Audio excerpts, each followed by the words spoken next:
बंदो गुरुपद कंजय कृपा सिंधु नरोप हरि महामोहतम पुंज जासु बचन रवि करनि करा धन्य धन्य सतगुरु सुखदा महिमा कही न जाए जो कुछ कहो तुम्हारी कृपा मोते कछु न बसाए। अव्यक्त रूप में प्रातः स्मरणीय अनंत श्री विभूषित परम पूज्य पाद सदगुरु महाराज के चरणों में कोटि कोटि नमन। विशिष्ट गुरुजन उपस्थित सत्संग प्रेमी महानुभावों माताओं एवं बहनों सभी के अंदर में बैठे परमात्मा को कोटि कोटि नमन। महापुरुष की वाणी है, मनुष्य जीवन की सफलता यह मानव का शरीर जो हम लोगों को मिला है यह कैसे सफल होगा। मनुष्य जीवन की सफलता भगवत प्राप्ति में है। यह तन बार बार मिलने को नहीं है, यह शरीर बार बार नहीं मिलेगा। यह तन बार बार मिलने को नहीं है, इसलिए आगे की यात्रा के लिए अभी से भगवत भजन रूपी धन संग्रह करो। अभी जो हम लोग सत्संग बैठे हुए हैं, आज का सत्संग जो है बच्चे के जन्मदिन के अवसर पर हो रहा है।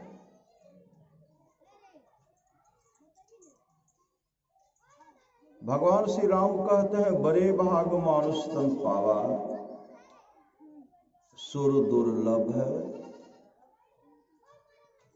सुर दुर्लभ सब ग्रंथ ही गावा। बड़े भाग से मनुष्य का शरीर मिलता है, सुर दुर्लभ है, यह शरीर देवताओं को भी दुर्लभ है। सब ग्रंथ ही गावा, सब ग्रंथ भूरी भूरी प्रशंसा करते हैं। साधन धाम मोक्ष कर द्वारा पाइन जहि परलोक समारा। यह शरीर साधनों का घर और मोक्ष का द्वार है। इसको पाकर जिसने परलोक मुक्ति को नहीं सुधारा वह परलोक में दुख पाता है, सिर धुन धुन करके पछताता है और काल कर्म तथा ईश्वर को झूठी दोष लगाता है कि भगवान ने मेरे साथ अच्छा नहीं किया। अभी सत्संग हो रहा है, भगवान श्री राम कहते हैं भगति सुतंत्र सकल सुख खानी बिनु सत्संग न पावै प्राणी। बड़े भाग मानुष तन पावा सुर दुर्लभ सब ग्रंथ गावा। यह भी सुने नर तन भव बारिधि कह बेरो सन्मुख मरुत अनुग्रह मेरो अनुग्रह मेरो। कर्णधार सदगुरु दृढ़ नावा दुर्लभ साध सुलभ करी पावा।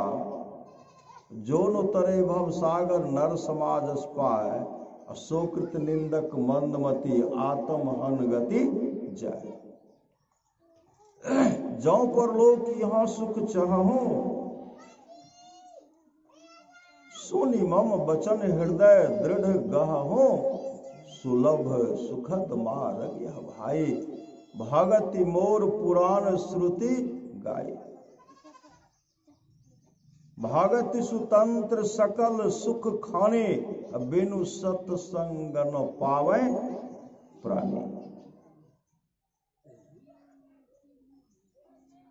भगवान श्री कृष्ण कहते हैं, निष्पाप उद्धव जी,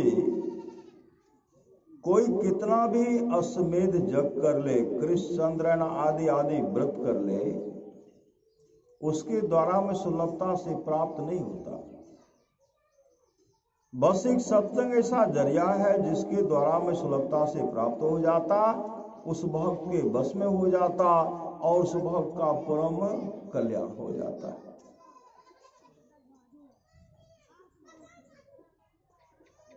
हम लोग बच्चे का जन्मदिन मनाते हैं, केक सब भी काटते न, श्री सदगुरु तरह तरह का व्यवस्था करते हैं। और उसमें क्या करते हैं, मोमबत्ती को जलाते हैं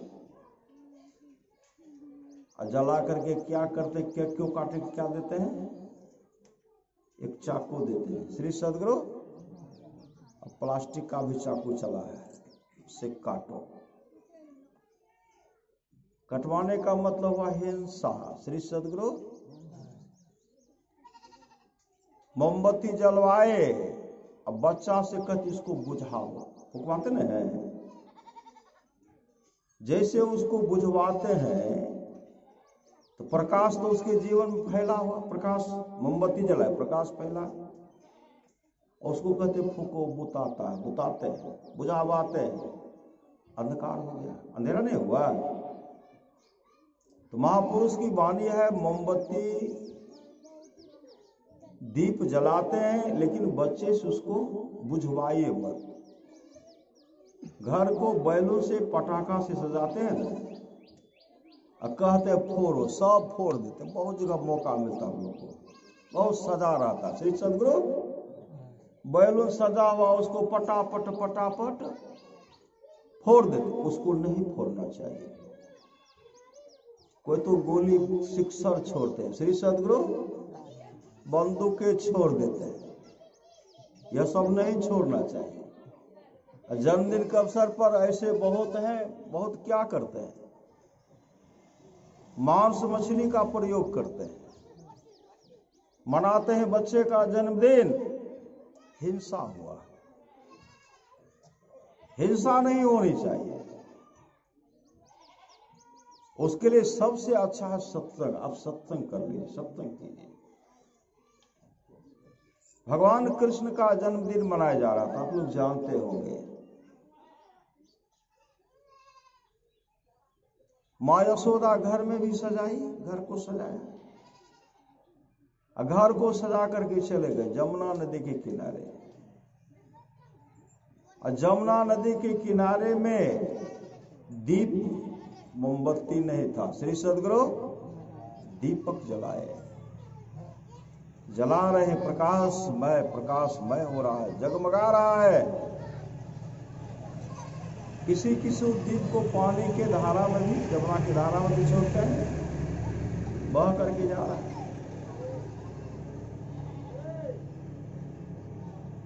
माँ जमुना से प्रार्थना करती है, माँ यशोदा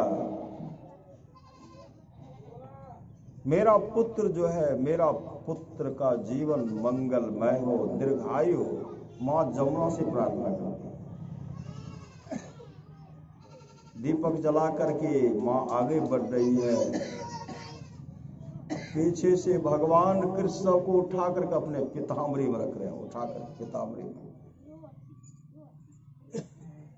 जिस दीपक को बुलाए, जो आ गए, पीताम्बरी में रख लिए, जो नहीं आए जमुना की धारा में बह गए। माँ यशोदा मुड़ करके देखने लगी, कह रही, कान्हा कृष्ण क्या कर रहा है तू? अरे आज तेरा जन्मदिन मना रही हूं, तुम्हारा जीवन मंगलमय हो। माँ यमुना से प्रार्थना कर रही हो, तू उठा करके रख लिया। भगवान कृष्ण कहते, माँ जिसको मैंने उठाया, जिसको मैंने अपने पितांग में रख लिया, जिसको मैंने बुलाया वो बुलाने पर मेरे पास आया और उसको पितांग में रख लिया। जो जिसको बुलाया जो नहीं आया चला गया तो 84 के चक्कर में चला गया। जिसको मैंने बुलाया मेरे बुलाने पर, जिसको मैंने उठाया वो सब मेरे गौलोक धाम को चले गए।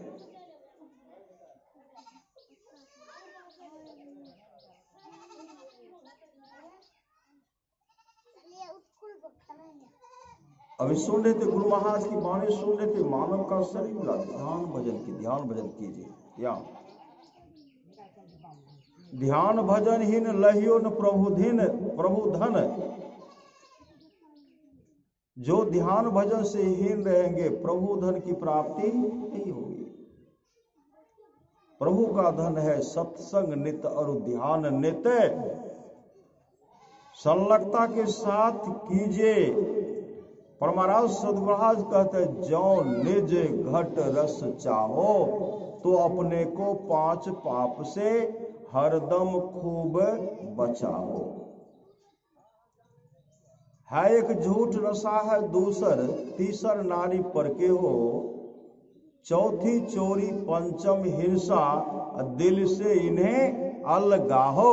मैं ही सहज है इनसे बचन चाहो तो गुरु पद टहल कमाओ। अभी देखते बहुत जगह शादी विवाह है,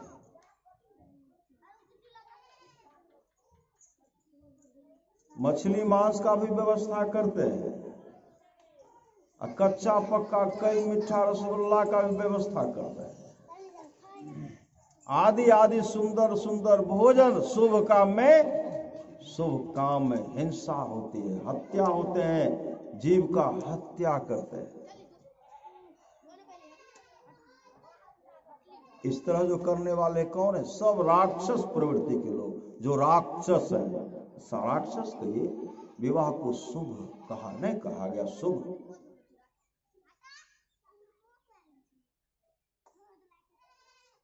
शुभ कहा गया है, उसमें हिंसा होती है। जन्मदिन को शुभ संस्कार उसमें दिया जाता है, जन्म संस्कार।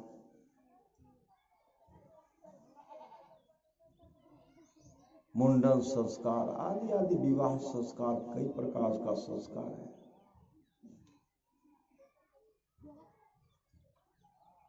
करते हैं, लेकिन हिंसा। श्री सद्गुरु दारू भी चल रहा है, दारू भी चलता है। देखिएगा पूरा कूद फान।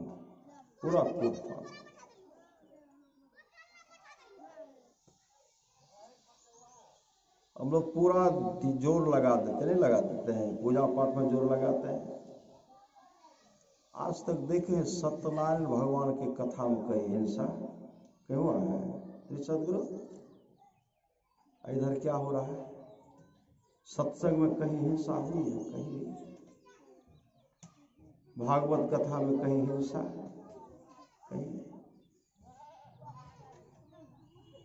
खाने वाले जोर लगा देते, अंडा खाओ, मछली खाओ, मुर्गा खाओ, खूब जपो। श्री सद्गुरु दोनों नरक में ठेला गुरु भी जाएंगे, अच्छेला भी जाएंगे। हरे शिष्य धन शोकन हरे, हराइए सो गुरु घोर नरक मह पर। जो गुरु शिष्य का धन हरण करेंगे, उनके विपत्ति को हरण नहीं करेंगे, सो गुरु घोर नरक मह पर। इसलिए खान पान में सुधार कीजिए। खान पान को प्रथम संहारो, तब रस रस सब अवगुण मारो।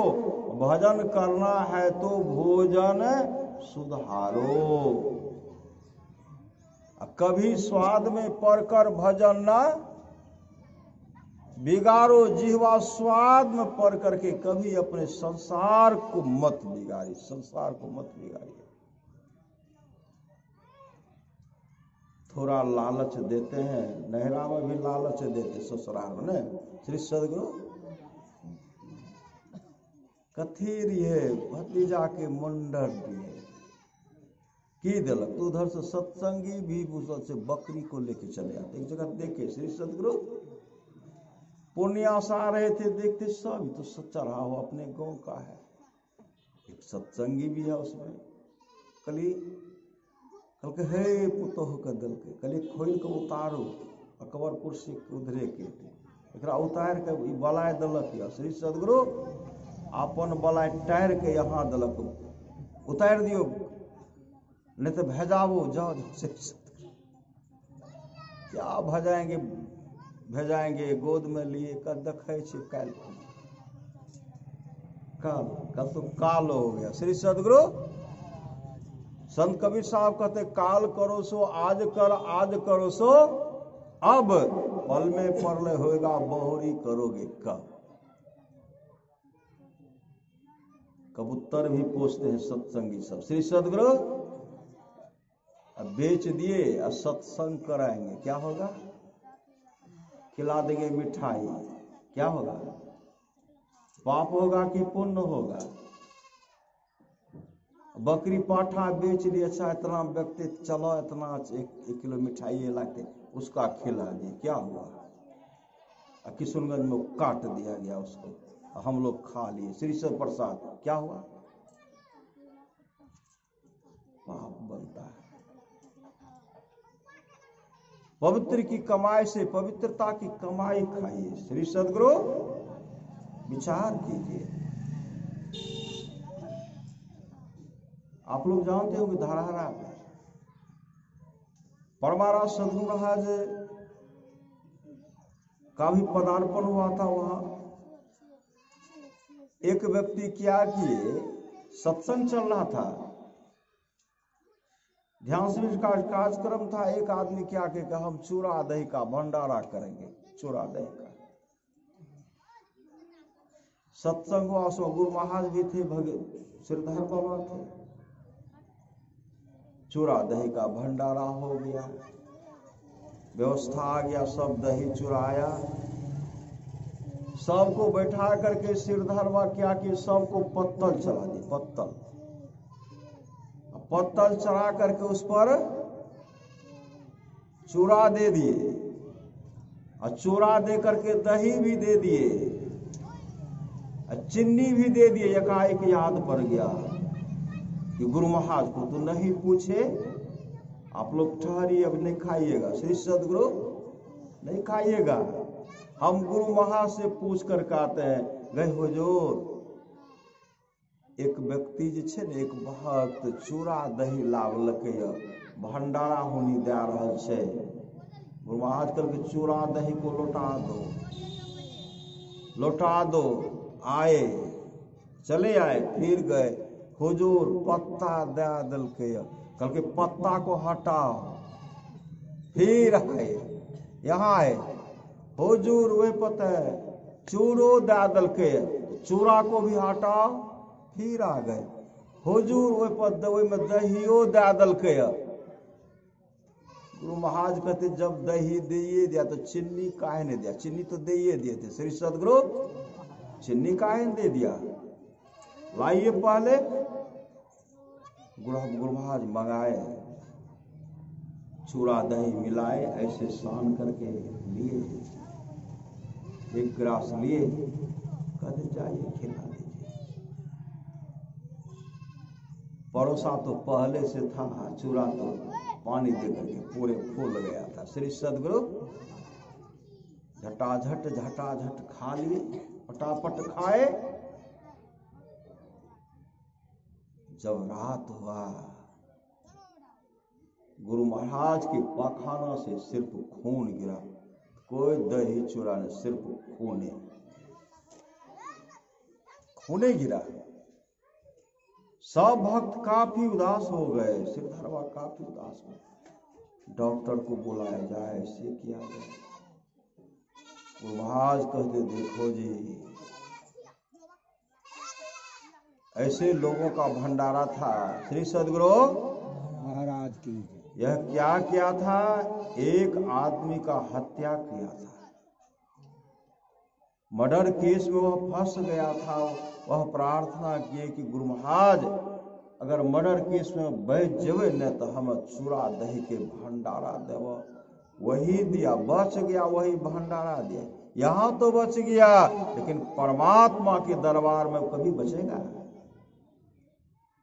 कभी नहीं बचने वाला है। वो तो हम पहले खा लिए, नहीं तो तुम लोग खाते, हम नहीं खाते। सब लोग को पकाना में खूने गिरता, संभाल नहीं सकता। श्री सदगुरु करण आधार सदगुरु दृढ़ नावा दुर्लभ साज सुलभ करी पावा। ऐसे होते हैं सामर्थ्यवान सदगुरु।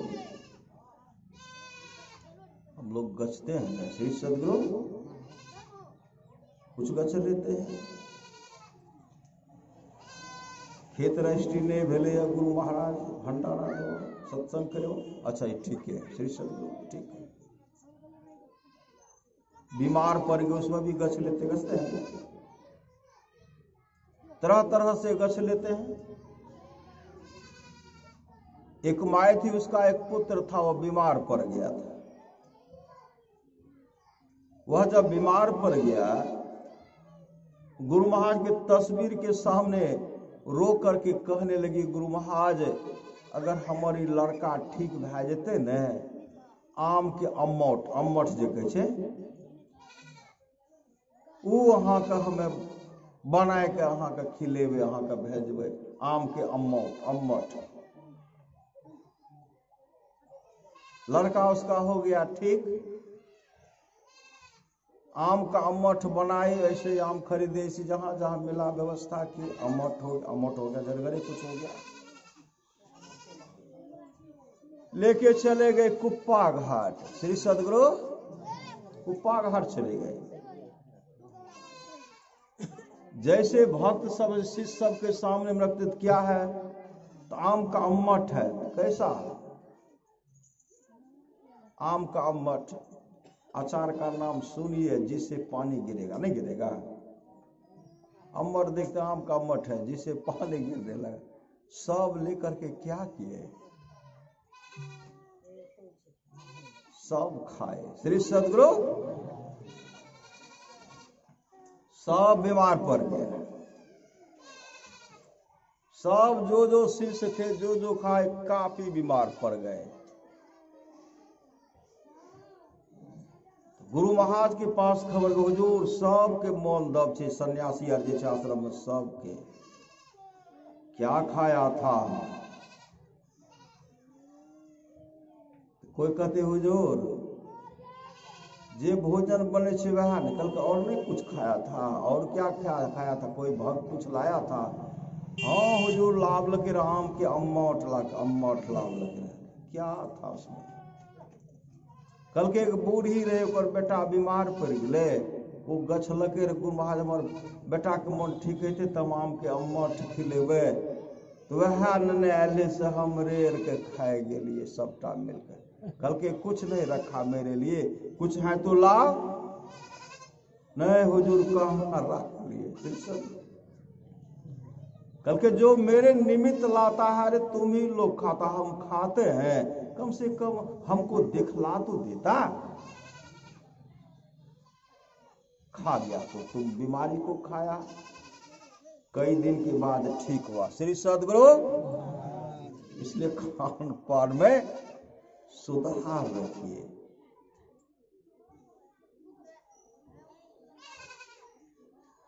रामकृष्ण परमहंस जी महाराज को गले में कैंसर की बीमारी हो गई थी, कैंसर की बीमारी। कुछ भक्त कहते हैं गुरुदेव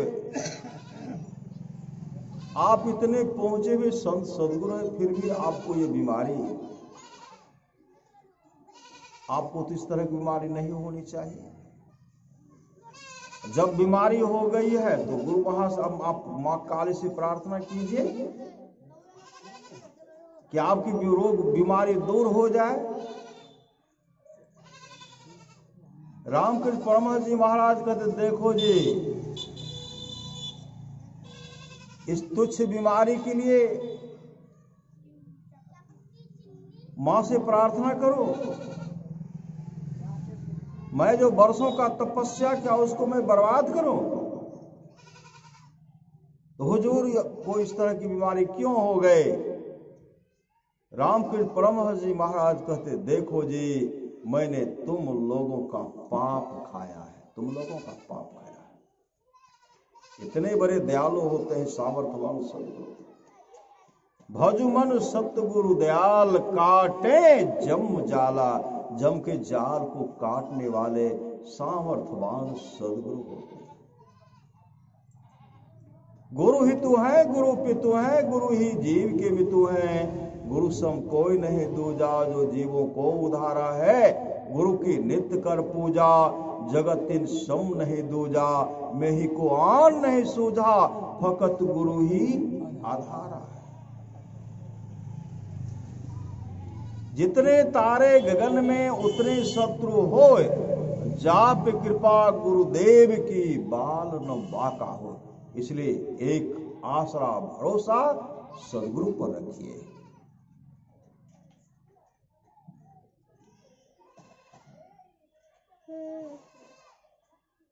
राजा हो रंक बड़ा, वही है जो सुमरन करता सुमरन। मां रुक्मिणी भगवान श्री कृष्ण से कहते, प्रभु भक्त तो सब आपका ही है, आप सबसे अधिक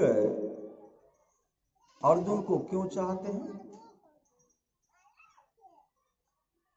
भगवान कृष्ण कहते, रुक्मिणी जी, जब अर्जुन सो जाते हैं तो जाके देखिए कि अर्जुन करता क्या है। सोने के समय जैसे मां रुक्मिणी गए तो वहां पहले से ही भगवान शिव खड़े थे, उद्धव जी खड़े थे, देवर्षि नारद खड़े थे। आदि को देखे जो खड़े थे, देख रहे थे, अर्जुन को सोए देख रहे थे। मां रुक्मिणी कह रही, देवर्षि अर्जुन तो सोए, आप लोग यहाँ क्या कर रहे हैं? देवर्षि नारद कहते, हम लोग प्रत्येक दिन का इनको देखने के लाते। मां पार्वती भी आते थे, प्रत्येक दिन भगवान शिव आते थे। हम लोग प्रत्येक दिन आते थे। क्यों आते हैं? कहते, अर्जुन जब सो जाते हैं, इनके हर श्वास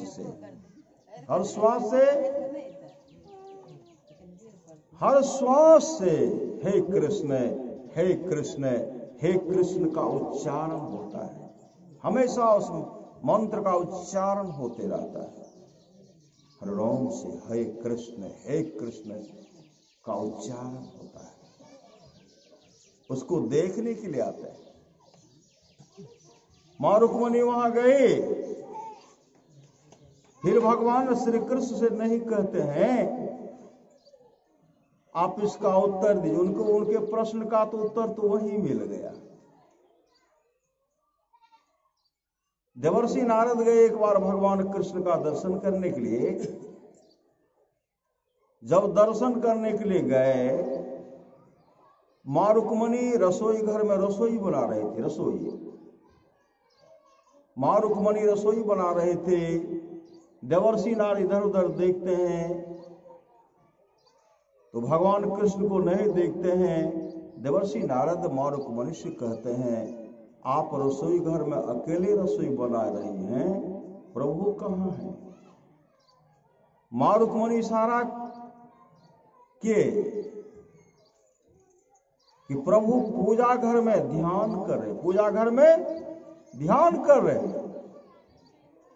देवर्षि नारद वहां गए और भगवान कृष्ण जो ध्यान बैठे हुए थे, मुस्कान युक्त चेहरा, भीतर से मुस्कुरा रहे थे, रोम रोम आनंद से खिल रहा था। जब ध्यान से निवृत्त हुए सामने देखते हैं तो देवर्षि नारद को देखते, देवर्षि नारद को हंसकर स्वागत का, आइए देवर्षि आइए, आइए देवर्षि आइए। देवर्षि नारद कहते, प्रभु सारा संसार तो आपका ध्यान करते हैं, आप किनका करते हैं, किनके लिए करते हैं? भगवान कृष्ण कहते हैं मैं अपने भक्तों के लिए करता हूं, मैं अपने भक्तों का करता हूं। इसलिए मुस्तैदी के साथ ध्यान भजन करें, गुरु से युक्ति लेकर के नाम का सुमरन करेंगे, इहलोक परलोक दोनों मंगलमय होगा। बोलिए प्रेम से श्री सद्गुरु महाराज की जय। चला तू बैठ खुद का।